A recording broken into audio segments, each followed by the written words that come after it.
Welcome to Ed Fluential Sports, where passion meets precision. As I'm your host, Ed, diving deep into the plays, players, and stories shaping the game. And this is episode 61 of Sports Fanatic Forum. So we're going to get started with Zip's update as I talk about the Akron men's soccer team who started the season 1-0-1. So one win, one tie to start the season. Talked about women's soccer last week who started 1-0. I think they won their second game, do not remember. But I'll talk about the first game, first that the Akron men's soccer team played. Forget what day this was, but Akron they played Dayton. So I think they matched up against last. Well, no, both of these teams ended up losing to St. Louis in the college soccer playoffs. And so I think St. Louis it was Dayton in the Sweet 16 and Akron in the Elite Eight. And so both of these teams are going up against each other to start the season. Rough day for Dayton as Akron was off to a. It was actually a pretty balanced start, but Akron was getting way more shots, and they ended up scoring two goals in the first half. Was up 2-0 at halftime, and yeah, they pretty much the shots were pretty. They were even in the second half, but Akron they had an advantage on shots in the first half, 9-5. Had throughout the they ended up finishing with more saves. Akron had way more corner kicks as they dominated both halves with corner kicks. Akron had four corner kicks in the first half to Dayton zero, and then Dayton was able to get two corner kicks in the second half, but Akron finished with four corner kicks in the second half as well. So Akron finished with eight total corner kicks throughout the game, and both teams committed the same amount of fouls. So that was whatever. But Akron ended up coming away with the win. London Sears scored the first goal. Excuse me, he scored the first goal to put Akron up 1-0. And then Remy Agumbawale, he scored the second goal. They gave Akron a 2-0 lead as they headed into halftime, and that was within the first 16 minutes of the game. And then, towards the end of the game, Jack Sullivan scored a goal as well in that second half, in which Akron dominated both halves, but they didn't have to do a lot in that second half since they were already ahead and already up 2-0. End up scoring another goal, end up taking a 3-0 lead, end up winning, start the season 1-0 on a high note. Like I said, had three different players score goals for Akron. They didn't do much of anything. Remy Rimby Agumbawale, London Sears, they all scored goals, and Jack Sullivan scored a goal too. So, yeah. And I think who then you had a few players on the team with assists. You had three, I think. You have three players on the team that had assists in that game. So it was a good start for Akron. Akron starts the season one and oh, and then that was they played both games at home so far, so they got that win there. Then they had to take on Army in the following game, which was a tight contest between both teams. Army going into this already had a tie on the season, so their first game ended in a tie, and then their second game was against Akron, and this game also ended in a tie. So Army is 0-0-2, so no wins and no losses, two ties so far. Akron with one win and one tie. In this game, Akron dominated the shots heavily throughout the entire game. First half, nine shots to Army's one shot. Then second half, 15 shots to Army's four shots. So Akron finished with 24 shots to Army's five, and they dominated shots the majority, not just the majority, but the entire game. But ultimately, it didn't matter because they weren't able to capitalize. Akron had multiple scoring opportunities, but when they got closer to the goal, the passing was simply wasn't great. Now, Army did have six saves to Akron zero, but Army didn't do a great job either when they got close to the goal, which was very rare. But Akron stayed on their side of the field a lot and had multiple scoring chances and wasn't able to capitalize off of it. They had 10 corner kicks in this game, wasn't able to capitalize off any of those. It was a few missed 15 fouls.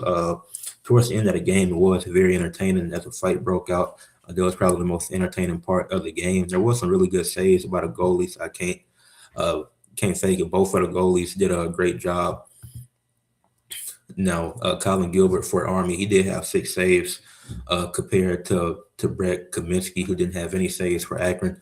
But like I said, it didn't matter because Army wasn't able to put the ball in the net at all that game. So it ends in a tie. Army is now, yeah, like I said, Army is 0 and 0-0-2. Meanwhile, Akron is 1-0-1. So still a solid start for Akron. Men's soccer team, not the best. Obviously, you would hope for a win, and they had chances to score down the stretch in the final 2 minutes. They weren't able to, so obviously you hope for something more. But it's also better than taking a loss this early on in the season. So not great momentum, but a hard-fought game between both teams. Got to give Army credit. Excuse me. But Akron ends up finishing with a tie. So, and then that's it for this update. Since I focused it on women's soccer last week, decided this week I'll focus it on men's soccer, and then the following weeks I try to cover both. Or I try to cover both because then volleyball and basketball season will be coming up soon. So I'm gonna try to cover as much as I can in Zip's update. But that's it for men's soccer. Now we're gonna move on to bowling spotlight, where obviously each week I talk about something within the bowling world, within the bowling community. But this week we're gonna do another reaction. I did this a couple of weeks ago for I did a reaction a couple of weeks ago on the pod, just out of respect. Now this one's just for fun. Uh, this is just a fun react to some flashback. It's the 2023 PBA Super Slam Cup Finals between Jason Belmonte and EJ Tackett. So we just gonna check that out. Just gonna react to it. Probably skip through the non-important. When they're taking breaks and stuff, I'll probably skip through that, but I'll commentate over it. Y'all can see it on the screen. I'm gonna turn the volume like right there because I don't want it super high. But let's get into it. So Jason Belmonte starting off. Great spread, great curve to get it started. Belmonte starting with IQ Tour. J Blue Coral Venom on the right. Yeah, like some of this I can just skip through when they had these long breaks. EJ Tackett is one of the guys that became one of my favorite bowlers over the course of me watching bowling. That camera work on that was terrible. That's a great strike by EJ Tackett. I actually don't remember seeing this. And I've seen a lot of bowling events since 2023, which is when I started watching, but it's probably why I haven't seen this. But yeah, tail of the tape don't really matter at this point in 2023. But let's see what EJ Tackett got here. Okay, that's great. Look like the curve better than the last one. Both at a 300 so far. Belmonte, the number one seed, gets the choice of starting lane. He chooses to finish on the right, which makes EJ Tackett. Yeah, we don't need the instant replays. Well. Not flight reacts over here, but nah, it's. I thought that was a terrible curve, but he ended up getting it. That's tough. Give me your wallet, 7-pin. It is a phase 2 estate there. Whoa. Yeah. What's that? And we get hit with an ad. But yeah, some of these, I'm skipping through the non-important stuff, and it's only 14 minutes, so it's not like we're gonna be here a super long time watching this. But this.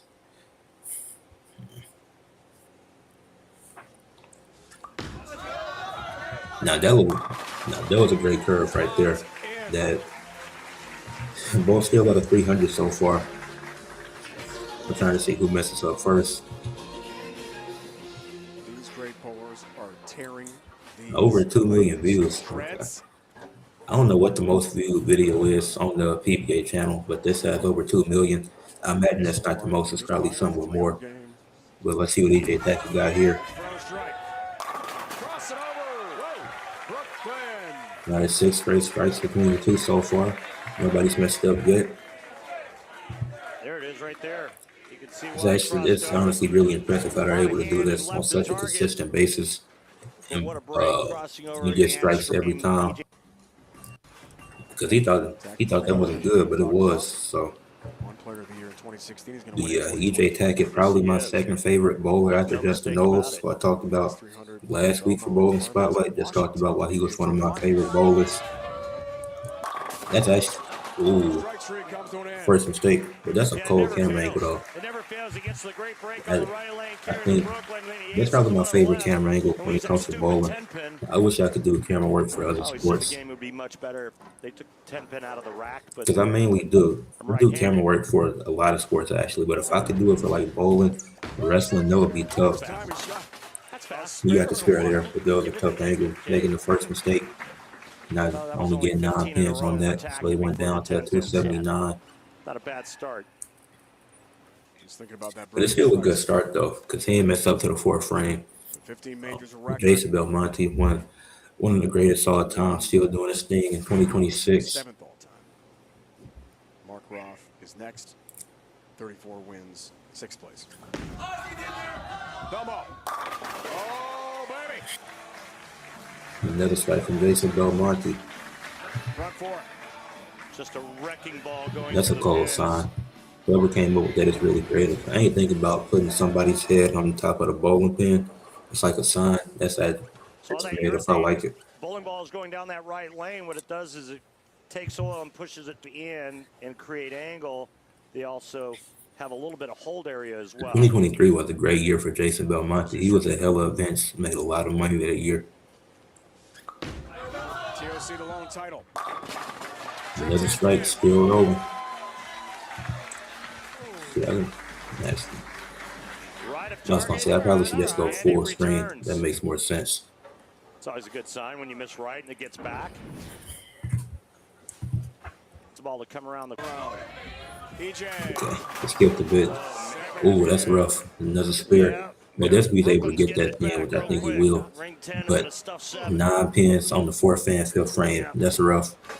Already digging himself in a hole. It's gonna be hard to climb out of because now you got to bank on Jason Belmonte making mistakes.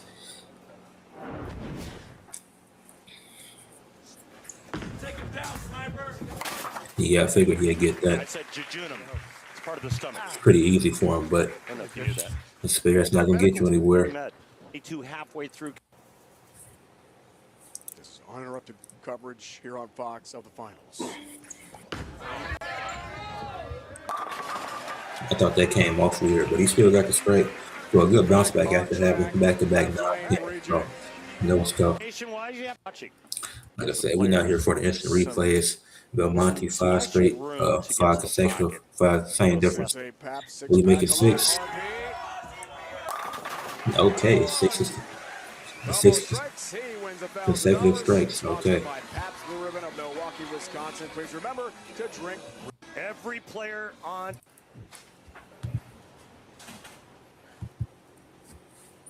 It's a lot of Pabst. It's a lot of strikes. Sounds like fun. Looking for the front 7. Make it 7. Made it 7. And it looked like a bad curve too. It was definitely a bit of luck on that one right there. But putting EJ Tackett in a deeper hole by getting with 7 straight strikes at this point. You better ask some revs to do this. But this just really looks like. And then the power to carry that off hit. Let's see what EJ Tackett got here. Okay, you got another strike. We're getting back in the groove of things, but might be too little too late. But we'll see. 268 back move on the Still got a chance. But it's only 3 frames left, so entering the 8th frame, he down by 32. So he got no choice but to get a strike every time unless Belmonte messes up. That was great. Pretty good strike, doing his thing. He heating up now, but he heating up at the right time, but at the worst time too. Just that 4th and 5th frame messed him up for whatever comes next. All right, so remember, max score for Tackett 268. Right now, because Belmonte's still on pace for a 300 game. He's still on pace. That's 8 in a row. Like I said, we're not flight reacts. We're not doing the instant replays. At Seattle last year, there were 2 that day. That's another one. 9. It's 9 strikes in a row. Yeah, Belmonte probably gonna come away with this. Just had 300 the last game. Belmonte with a front 9, and the folks back in Australia, back in. all the pressure on EJ Tackett, Really but brilliant. it's pretty impossible because he got to bank on Jason Belmonte making a mistake at this point. But he still got to do it. I thought that was rough, but he ended up getting that. So he got the strike that he needed.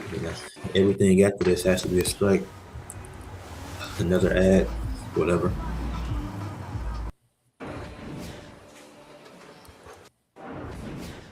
Never had 200-300 games. Still down by on 32. Fox. So he still has a chance. It's just going to be very 200-300 difficult to games come in the back from it. PBA Tour on television. Yeah, it's probably wraps now. PBA Tour Finals last year we called But Belmonte will have to gutter the entire 10th frame, but it's wraps now. With that, too many mistakes in this game. Would be incredible. Yeah. $1,000 Got that. That Belmonte is going to go over 300,000 in earnings this season. And when you ask him about this season, he's like, nah. Yeah, 2023 was a crazy season for Jason Belmonte. And it's really just cemented it more, him getting this win here. Shows you how high That's he's raised the bar and his expectations. The attack, he got 9 pins again. So he finished with a 246. Now, Jason Belmonte finished with a 300.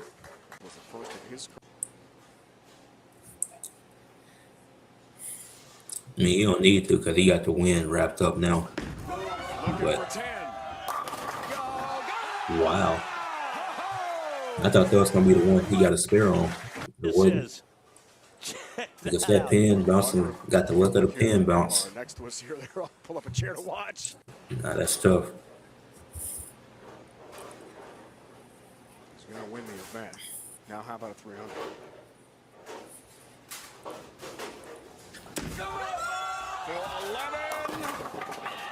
Wow. 7-10 up. Out of all the times I thought he was going to get 9 pins, he gets 8 on that one. About to a 288. Then he going to end up winning. It'll be entertaining. All right. Oh, wow.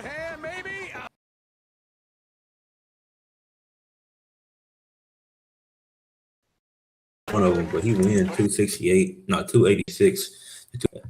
I mean, no, I ain't really looked at the title, said nearly perfect, but not that was entertaining. EJ Tackett, he just had too many key mistakes in this to win the matchup. So, no, but shout out to both of them. Jason Belmonte had a crazy season in 2023. Now, obviously, as you've seen through the video, he had a career high in earnings, had multiple top 5 finishes. So a great year for him. EJ Tackett, I think EJ Tackett had a good 2023 too. He just ended up losing that.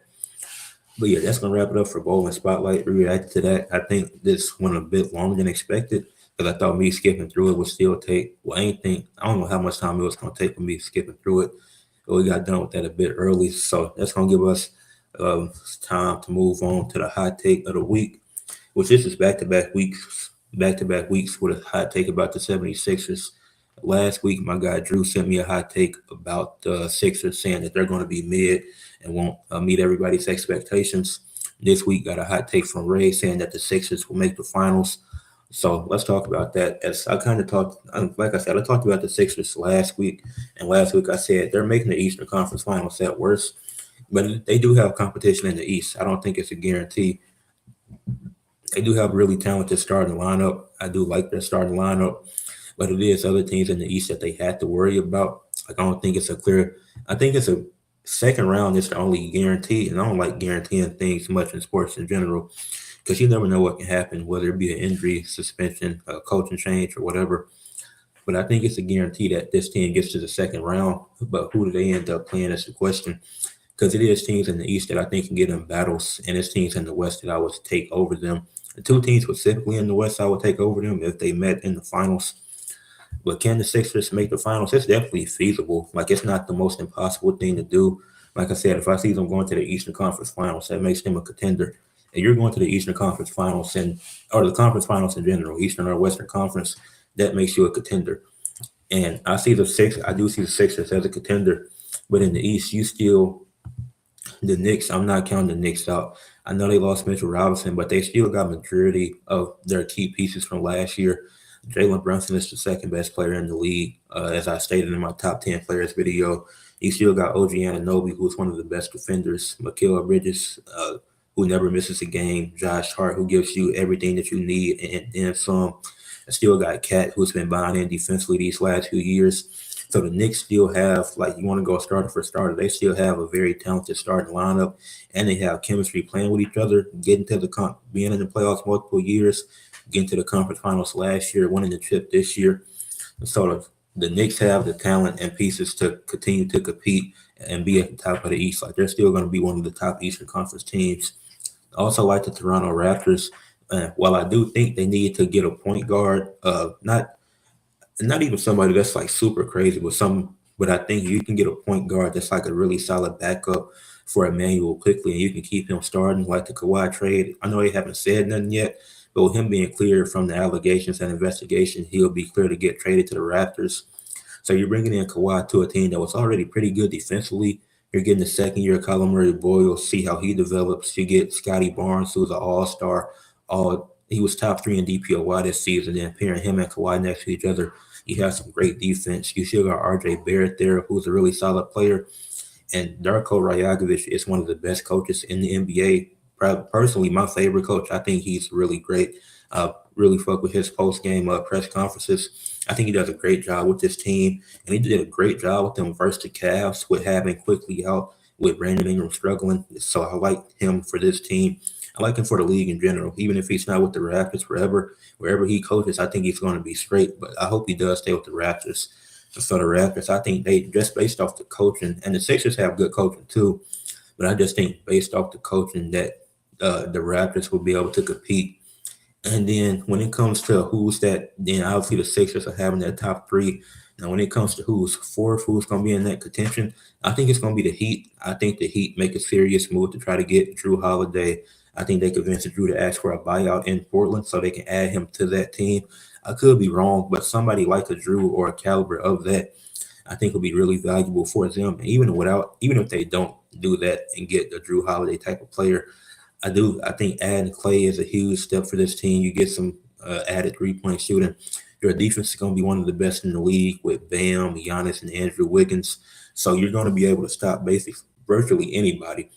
Now, when it comes to a team like the Sixers who have all the offense in the world while also having good defense, can you stop them every time?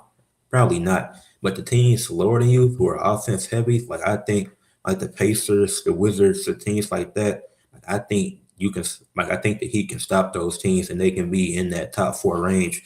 So I think those are the top 4 teams you're looking at going into the playoffs. And I think realistically anybody can win any of these matchups within the Heat. I'm not sold on completely because I do want them to get a better starting guard than Davion Mitchell. But keep Davion Mitchell and move him to the bench because it would improve their depth.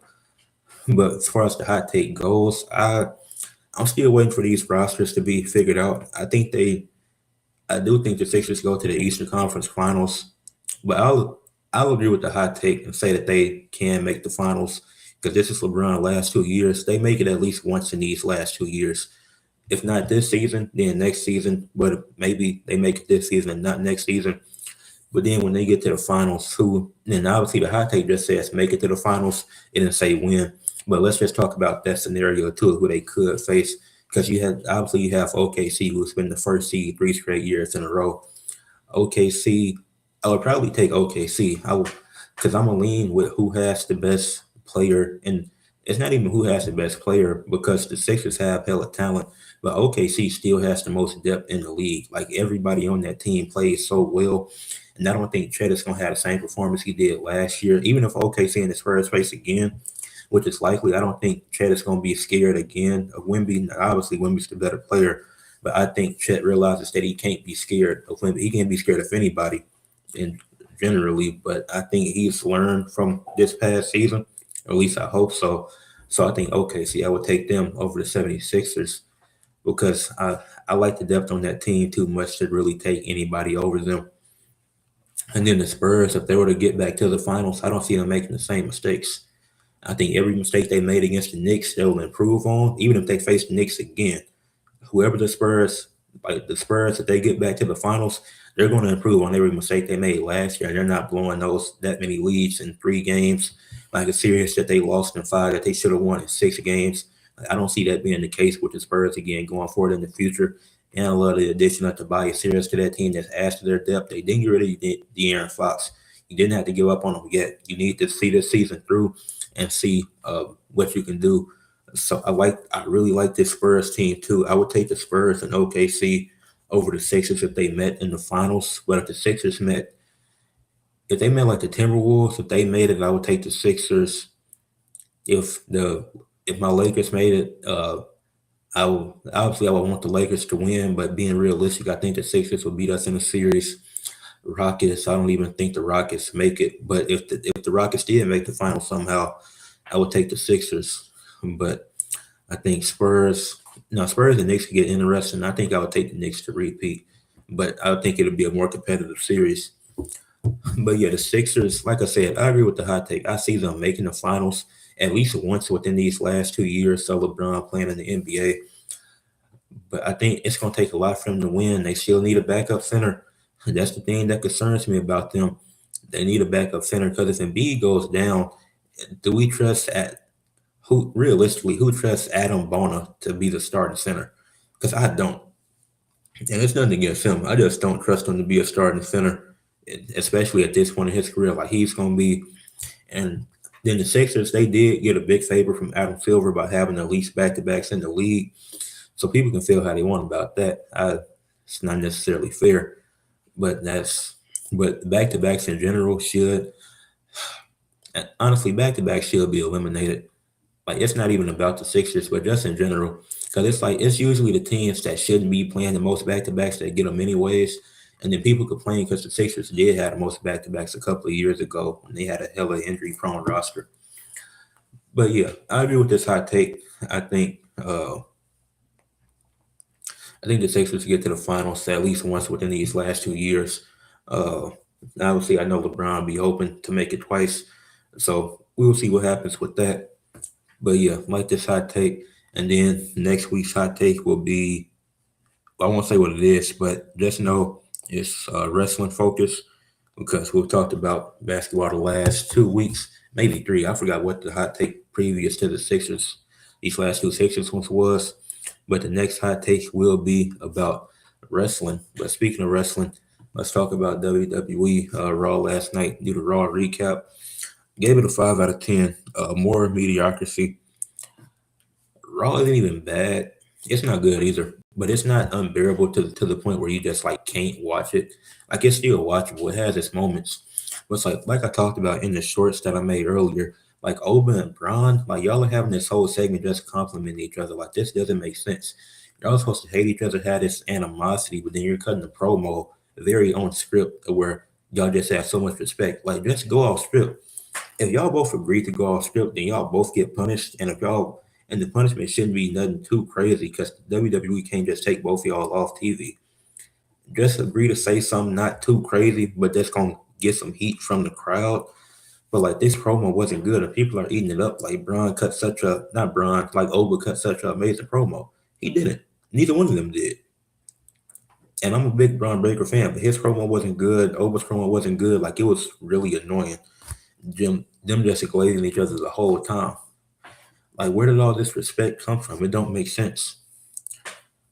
And then you had the tournament matches, even though it's no stories to them. The tournament matches have been good. The main story is that you get the brother versus brother in the end. But Ray Phoenix and Dragon Lee, they had a really good match. I enjoyed it. That wasn't the first. I wish that match would have started the show. Should have been the first match. It wasn't. But it was a good match. Ray Phoenix ended up getting the win as you expected. I wish there was more AAA guys in the semifinals. But Ray Phoenix getting the win isn't bad because they're setting up the brother versus brother. So when Penta took on, who was it? His name Psycho Clown or something. Was that Psycho Clown or somebody else? No, that was Laparca, not Psycho Clown. But Penta and then this is gonna be out of order because I don't really care. But Penta and Laparca also had a good match. Like both the matches in the tournaments were good. All the tournament matches have been pretty solid. But you didn't get a story into the literal finals. So now we get brother versus brother and Penta and Ray Phoenix next week. which is going to be a great match. Roman's going to be in attendance to obviously see who his next opponent is. And then you would get, a week to build the story, I guess. So that'll be whatever. It's going to be a quick one-off match that don't really do anything except for establish one of them as a main eventer. But these tournament matches have been cool. I've been rocking with them. So that was the best part of it, probably.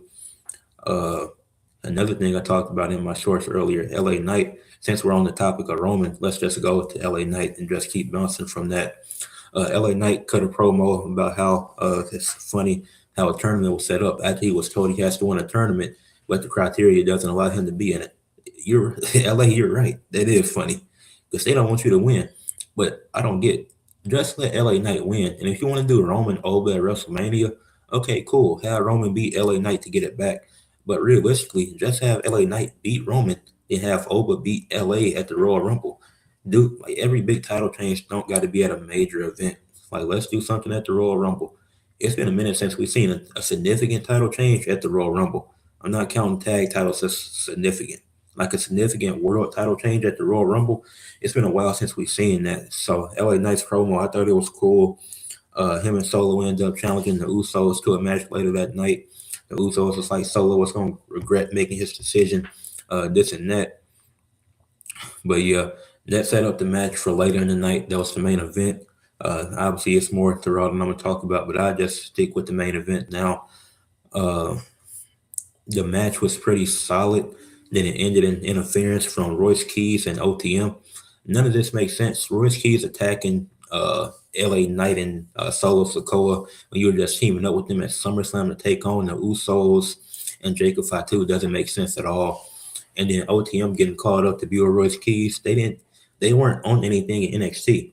They were relevant in NXT because of Jada Parker. Once Jada Parker started doing her own thing, people forgot about OTM. NXT forgot about OTM. They weren't getting booked. They weren't being put on shows. So they weren't even wrestling. And then they were just having conflict in NXT. And then Bronco Neiman just got kicked out of the AAA faction.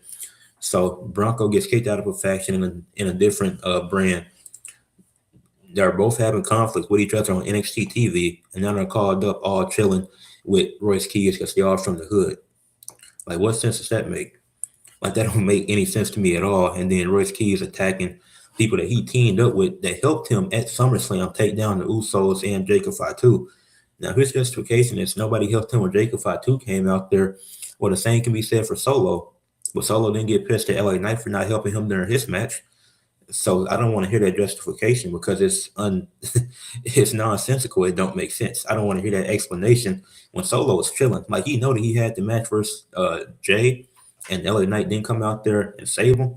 But he wasn't mad about that. He left that in the past because he thought about, oh, well, it's not his fight anyways. It's not what he said, but a logical person would be like, this is my fight anyways with my family. LA Knight, obviously, he wants to see me prove that I'm still against the bloodline. So it's like, I don't know why Royce Keys would come back as a heel because he's not a face. And then OTM just debuts and people are excited. For what? It doesn't make sense. OTM just gets called up randomly out of nowhere with no purpose. They're just some dudes from the hood. That's literally all they were marketed as. And then Corey Graves bots Royce Keys' name talking about, is that Hobbs? Brother, wrong company. He in WWE now. So that was pretty funny. But let's get back to something else I talked about in my shorts earlier that I didn't cover all the way. But the Stephanie Roxanne match, I talked about that. That match was cool. I thought it was better than what the fans thought it was. They were getting no crowd reaction, but it was actually a really solid match. The only crowd reaction was the devil's kiss, which is unfortunate because I think Stephanie is more than that move. But it was actually a really solid match. The only sucky part is that Roxanne is 2-21 in her last 23 matches. So that's unfortunate. But after the match, obviously, you had Becky Lynch like throw Liv into the barricade, I think. Then Becky and Stephanie kind of had like a standoff, but they ain't get into it this time because they were working on one accord to take out the Judgment Day. But the Judgment Day, it's time to end this. Need to get this over with. Like, knowing Roxanne's record in the last 23 matches, it's like she has no momentum. I want her to win Money in the Bank, but I don't think it would make sense. Lola Vice was marketed. They had like what's her name? Had like a vignette for Lola Vice because she's coming to Raw on September 14th. that's in Mexico City too. So I guess that's actually perfect timing. So Lola Vice gonna be headed up to the main roster soon, which that's a call up that makes sense, unlike OTM. But that's a call up that actually makes sense, and that's actually gonna be worth it. I feel like. Hopefully they don't mess it up because you do got Soul, Ruka, and Roxanne already on the Raw roster. Soul, she's getting the match next week. She's getting the rematch for her IC title, so she's doing something. But Roxanne, she just stuck in the Judgment Day losing. So hopefully Lola Vice don't get trapped in that Judgment Day vortex, and she does something of significance in the mid card, like maybe her and Soul running back. As her and Soul probably will team up versus Judgment Day. Maybe you get Lola versus Roxanne. Just not no Judgment Day involvement, but like a qualifying match for Money in the Bank, like that, or a Lola versus Lara or something like that. That can be a feud. I think Lola will have to take the loss, even though she just getting called up. But give her some, or Lola versus Avi now. Have Avi now come back up, take an L, because she's been training. So, what's her name? Lil Yachty apparently. So that's why she ain't been on TV, I guess. You had Big Cass taking on Javon Evans. This was his first WWE match in 8 years. Obviously, he had been wrestling in AEW and other places. But Big Cass, Javon, I really didn't pay attention to this match because I'm just not interested in the feud. Like, it's not terrible, but it's like what makes it bad is that Big Cass is talking about how big and bad he is and how dominant he gonna be. You're picking on one of the seeds dudes on the road. All this talk, like the delivery is coming off great, but you got to deliver this. This has to be about somebody. It can't be about somebody the size of Javon Evans. Javon Evans weighs like 72 pounds. Like, come on, you got to pick on somebody your own size. Like, you could have went after Oba of all people. Now it's Braun doing that, and Braun and them not even defending the tag titles. So I don't know, but it wasn't a bad match. Big Cass ended up getting the win, and then Javon got attacked after the match. So he got attacked by Judgment Day, and so that was expected. So Javon and Judgment Day, they're gonna be doing something. I don't know who he's gonna have helping them, but it seems like the Javon and Big Cass feud is over because Cass got the win, so there's no reason for them to continue it. And then Javon got attacked by Judgment Day, and so I guess they could set up a Money in the Bank qualifier with Javon and Jaden McDonough. And Javon he'll likely win because he's gonna be the spot monkey in the match, but he's gonna be in a lot of Money in the Bank matches, so for sure. But it's literally just for the spots. But this could work out. We'll see. Not really excited about it, but I really wish he was in the IC title picture. But speaking of the IC title picture, that's going to be the last thing I talk about in the Raw recap. Chad Gable, he was backstage getting interviewed. Then Ethan Page interrupted, and he was begging for an IC title shot because he had beat Ray.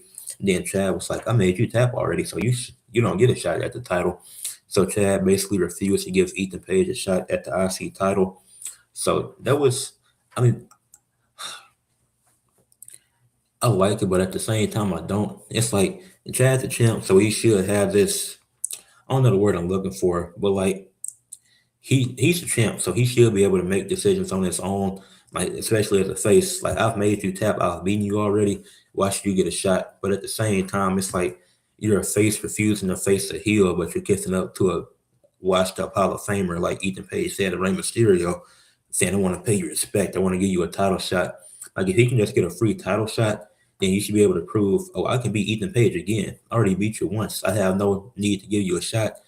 But the principle of you giving Rey Mysterio a shot when he didn't earn it, he didn't even have a match against you before. Aside from when it was the last match you had with Rey, you was pre-luchador, I think. And so then you lost to Penta, so you became a luchador. So refusing to give him a shot, it's like I kind of get it, but at the same time, I don't like it because then the stuff that you did last week, it don't make it make sense. It makes people really confused on what the goal is. So I thought that was kind of weak for Chad Gable. I think that made him look weak as a face. So, and then I thought that was gonna be the last thing I talked about, but I just seen something about Stephanie Valkyrie said that she's facing Liv Morgan for the Women's World Championship on September 7th episode of Raw, which I didn't realize. So Stephanie gets her rematch first, gets it one-on-one since she beat Roxanne, I guess. But it makes sense. She was the former champion. I do wish she was getting her rematch at Saturday at Sunday night's main event, but she's gonna get it on Raw. You get a big match on Raw. Not mad at having title matches on weekly TV shows. Actually dope. like to see that, but you could have said that for Saturday night's main event. But now we know that Becky is going to win. It's a guarantee that Becky's winning whenever her and Liv go 1-on-1. But that could be the Money in the Bank match because I feel like it's something else you could do in the women's division for Sunday night's main event. Had a women's world title be defended at Money in the Bank, not on Sunday night's main event. I don't think people want to see that. But Raw gets a 5 out of 10. It's just been really mediocre. It's had its moments throughout the month, but it's just been really, yeah, just mediocre. I don't know what else to say about it because it's not terrible, but it's not great either. Like Raw needs to be where the AEW Dynamite is at. Like it's great consistently.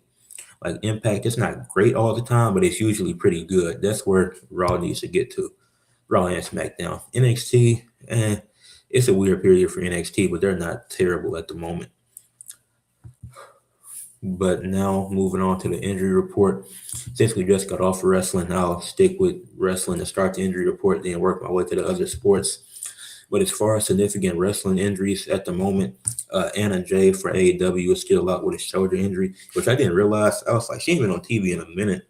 Like it's been a couple of months, and then I was like, what is her injury? And she's out with a shoulder injury. So I was like, that's super unfortunate. I don't know when she suffered it, but her and Tom Miller were doing their thing as a tag team, having some good matches in the tag division.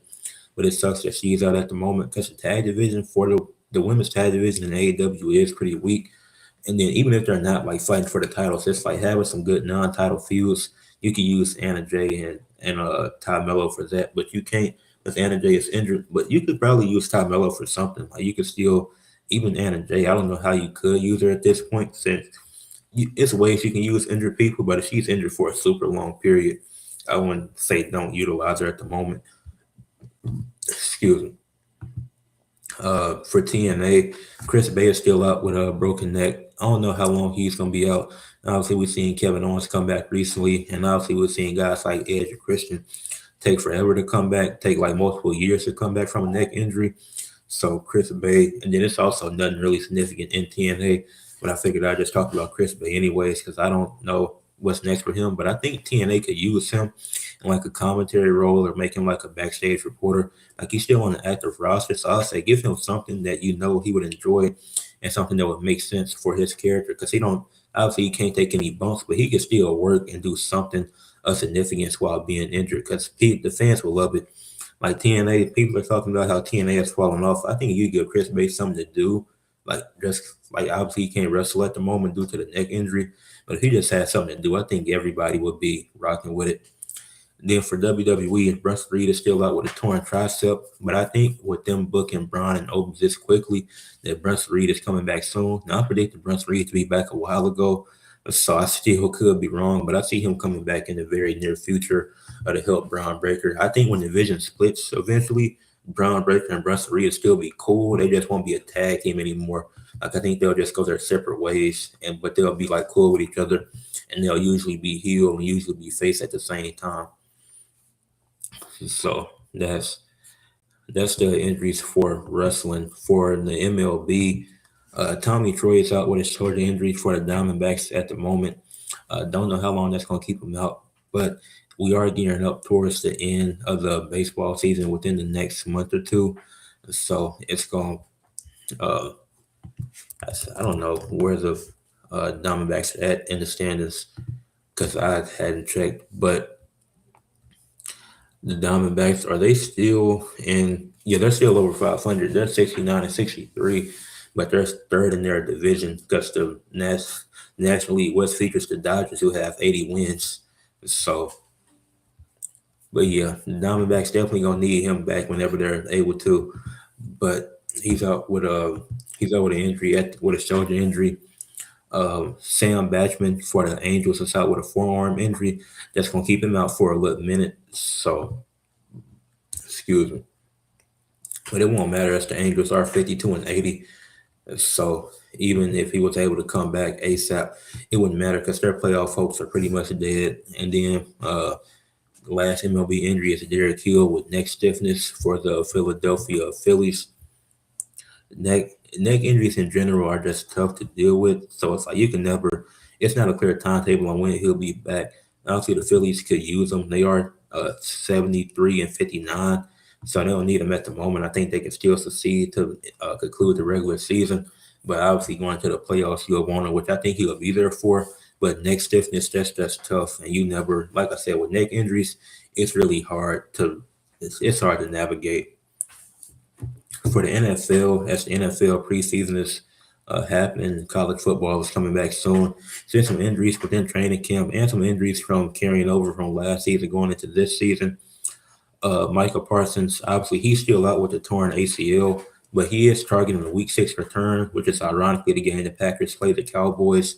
But they're hoping that he could be back by Week 6 of the season, which would be good for the Packers because I do think the Packers will still be a playoff team, even with him coming back late. I really like what the Packers have. I think they go 10-7, finish second in the division, get the fifth seed in the playoffs, and then obviously add Michael Parsons back. I think he's going to fit in well. Obviously, he was good for them last season. I don't think he's going to miss a beat. He could be a bit slow coming back, but I don't think he will be. So ACL tear, but expected to return soon. George Kittle is recovering from an Achilles injury, but he's expected to play Week 1 to start the season. So that's good news for the 49ers. Obviously, the 49ers had some of the most injuries ever last season, but still won 12 games. So this is still a playoff team. I don't think they win 12 games again. But all these injuries, it's going to catch up to them eventually, and I think it lowers them to 9 wins, and they make the playoffs as a 7th seed. But at worst, I think they miss it by a game or two. Then the other NFL injury that just happened in preseason a few days ago is Ashton Jeanty for the Raiders suffering a high ankle sprain. It was feared to be worse than that at first. Good thing that it wasn't, because obviously if it's worse, that would have been very terrible for the Raiders. But thank God that it's just a high ankle sprain. That's the best case scenario. So I don't know how long he's going to be out. Obviously, I think he's done for the rest of the preseason because you don't want to risk him suffering any further or further hurting himself or anything like that. So he's done for the preseason for sure. Now for the regular season, I don't know if he'll be ready for Week 1 because I know a high ankle sprain takes more than just a couple of weeks to heal, especially in the NFL. So that's tough for the Raiders because I do think this could be a solid season for them. And when I say solid, I mean winning more than what they won last year. What was 3 games? I'm probably do my NFL predictions towards the end of the week, but I got the Raiders going 7-10. So I gave y'all a few hints of what teams I think will be solid, but that's not. Oh, this is on the wrong thing. But I gave y'all. I don't know why the caption was wrong, but I gave y'all a few hints of what I think it's going to be. Some of the teams I think will be solid and not so solid, but full NFL predictions will be out at some point either this week or next week. So we'll see. And then for the WNBA, Azzy Fudd, she's been ruled out for the rest of the season with a knee injury. I talked about Azzy Fudd last week, not knowing she'll be out for the rest of the season, because I was just talking about her injury in general and how it's affecting the Wings at this point, and if we'll continue to be cold. But we have picked up a couple of wins recently, won back-to-back games. But Azzy Fudd's out with a knee injury, so her shooting is going to be very, very much missed in the playoffs. Excuse me. So, yeah, sucks not to have her shooting at all in the playoffs. She gets you shooting and good defense for the – yeah. And we're still the 8th seed, too, I think, because even with those back-to-back wins, it's like everybody else has been winning, too. So we're not the only team winning. Yeah. And then we haven't clinched the playoffs yet, but I think with another win or two, we should, because Portland is still 7.5 games back. So I doubt that they catch us unless we just went on a massive losing streak. But we already had that stretch in the season, which our massive losing streak wasn't even massive. It was like 4 or 5 games. Aaliyah Boston is out for the Fever at the moment with a lower leg injury. She's out for the week, I think. I know she missed the last game, and then when I was looking at the injury report, it was saying her expected return is sometime next week, if I'm not mistaken. Maybe she comes back earlier, but I don't know how long this leg injury is going to keep her out. So that sucks for the Fever, missing their third best player. And the Fever have been one of the best teams. They're the 5th seed at the moment, but they're 11 games over 500. That's the 5th seed. They're only 2 games back getting the 2nd seed. So it's like they can very well catch the Golden State Valkyries, and they can catch the Dream tonight, or well, not tonight, but tomorrow. And then Dallas is playing Portland at the moment. So I think if Dallas wins, they secure a playoff berth, and Portland is officially eliminated. But the Fever, do they? But yeah, the Valkyries play Connecticut tomorrow. If the Valkyries were to lose, which I doubt they will, but if they were to lose, then that could open up the door for the teams below them. But we'll see. But yeah, it's still chances. The Fever can still catch up. And then Courtney Williams is out for the week as well with a leg injury for Minnesota. She hasn't missed a game in her 11 years of playing.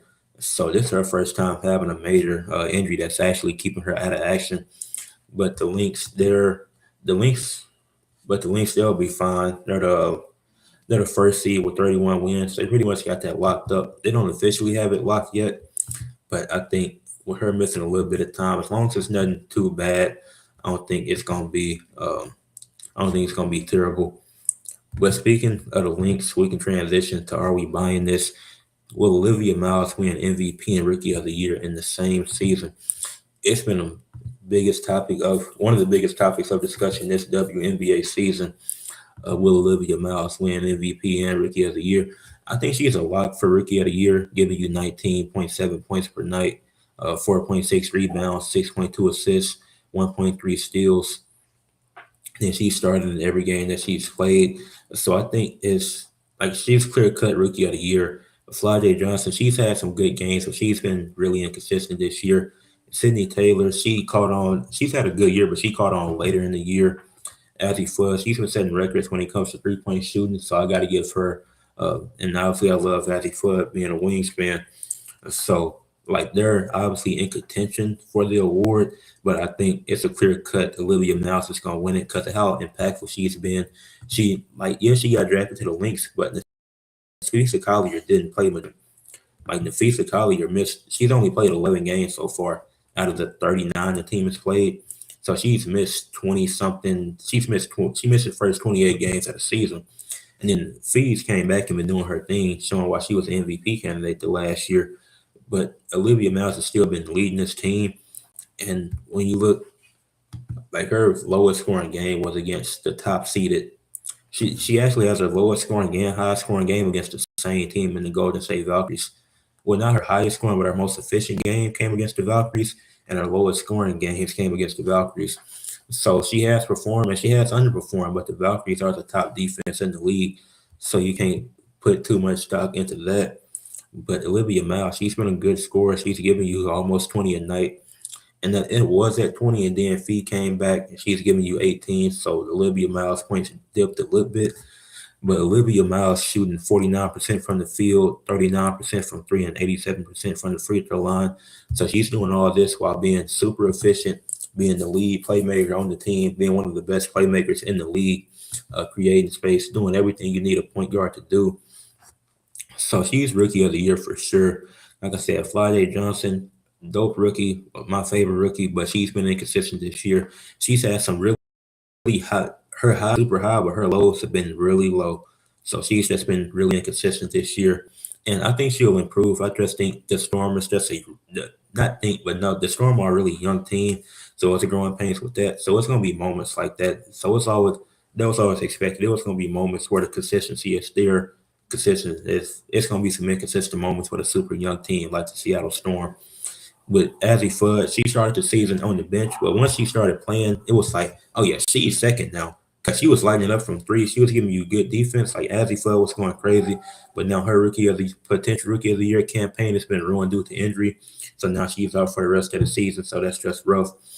And then Sydney Taylor, she's had some great game winners. She's been one of the clutchest players in the league. But she started getting hot later towards the season, like in the middle of the season.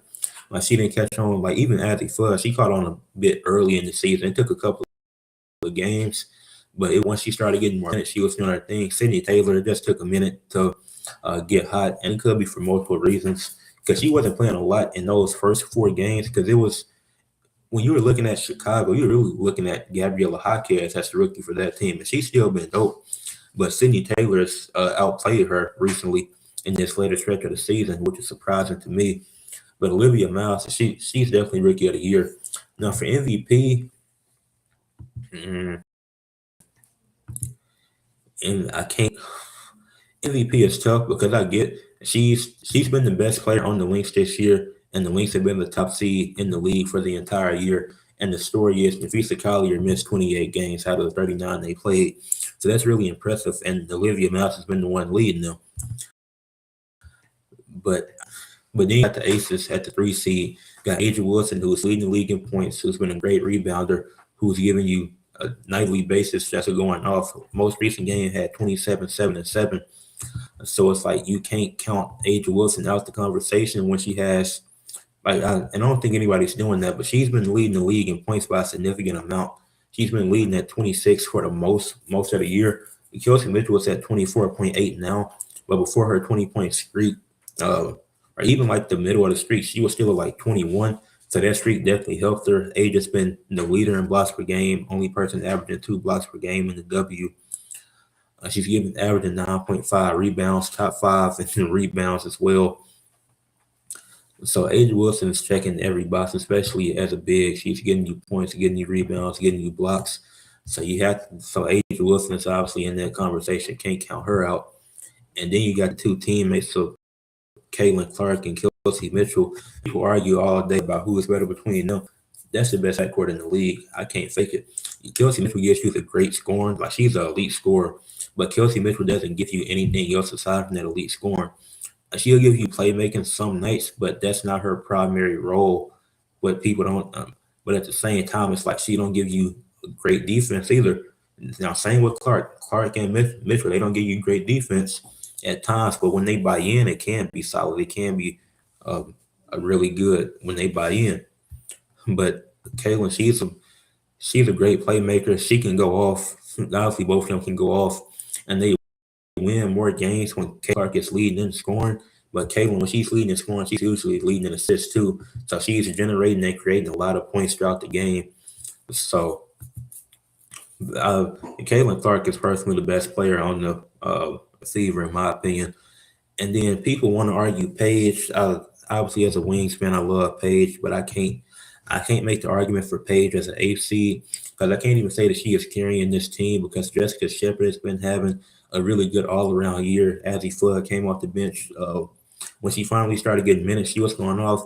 Obviously, Paige has been doing her thing. I don't think, but this isn't just a one-woman show in Dallas, so I can't. Like, if she was the AC and it was a one-woman show, then I'd be like, yeah, I make the argument, but I can't make the argument for Paige because I don't think she's been better than the 3. I don't think she's been. No, I do think she's been better than Olivia Miles this season, but Olivia Miles has a better story and she has a higher seed. Caitlin Clark, Kelsey Mitchell, you can debate it all you want, but Caitlin Clark, she's the better playmaker. Kelsey's the better scorer. Now, do take Paige over them defensively, but like I said, it's not a one realistically. And then Aja Wilson, of course. Aja Wilson's still been the best player in the league. I should have mentioned her as well. Well, I mentioned her earlier, but when I compare and Paige to those other players, Aja should have, like, I would still go Aja Wilson for MVP. I don't think Caitlin Clark would be my second. Olivia Miles would be third. And then whoever else then Kelsey Mitchell can slide into fourth, I guess. Paige fifth. But I don't think Paige has a good enough argument as an AC to be in the MVP race this year. Maybe next year, but just I don't see it. Like, for you to win MVP as an AC, you got to have a crazy story. We don't have that in Dallas. With the Fever, it's like, yeah, they got 2 MVP candidates, but they do provide different things. But I do think Caitlin Clark is better. That's a whole different conversation that we can get into at another time because I know people are gonna hate that. But that's gonna wrap it up for this podcast episode. So make sure you leave a like,